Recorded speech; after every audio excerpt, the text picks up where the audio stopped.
পায়ে ব্যথা, হাঁটু ব্যথা, গোড়ালি ব্যথা, বিভিন্ন জয়েন্টে ব্যথা, এটা কি শুধু এখন বয়স্কদের সমস্যা? অল্প বয়স থেকে কিন্তু এগুলো আমাদের শুরু হয়ে যাচ্ছে। পায়ের উপরে কত প্রেসার পড়ে, হ্যান ত্যান কত রকম জুতা আমরা পরি, তাই না? জুতার সোলটা চেক করি যে ওটা আসলেও আমাদের পায়ের জন্য আরামদায়ক কিনা। এই সব কিছুর সমাধান আজকে একটা সোলের মাধ্যমে নিয়ে এসেছি। এই ম্যাগনেটিক ইনসোলের মধ্যে আছে 7টা ম্যাগনেট, যা পায়ের বিভিন্ন প্রেসার পয়েন্টে আপনাকে প্রেসার দিবে, আপনাকে রিল্যাক্স রাখবে, হাঁটু ব্যথা, জয়েন্ট ব্যথা, গোড়ালি ব্যথা থেকে আপনাকে মুক্তি দিবে। আপনি যখন এটা দীর্ঘদিন ব্যবহার করবেন, আপনার ব্যথাগুলো কিন্তু ধীরে ধীরে কমে আসবে। তবে হ্যাঁ, এটা একদিন বা ইনস্ট্যান্ট কোনো সলিউশন নয়। এটা আপনাকে নিয়ে ব্যবহার করতে হবে দীর্ঘদিন পর্যন্ত নিয়ম মেনে। তাহলে আপনার পায়ের ব্যথা, কোমরে ব্যথা, পিঠে ব্যথা হবে একদম টাটা বাই বাই।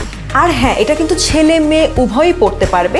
জাস্ট আপনার শুয়ের সোলের বদলে এই ইনসোলটাকে আপনারা পুট করে ফেলবেন এবং রেগুলার হাঁটা চলায়, নর্মালি যেভাবে আপনি হাঁটাচলা করেন, সকালের জগিং কিংবা অফিসে যাওয়া, এই সোলটা আপনার সাথে থাকলে আপনার জীবনকে করবে সহজ আর সুন্দর। অর্ডার করতে আপনার নাম, অ্যাড্রেস, ফোন নাম্বার সহ বিশাতির পেজে ইনবক্স করে ফেলুন।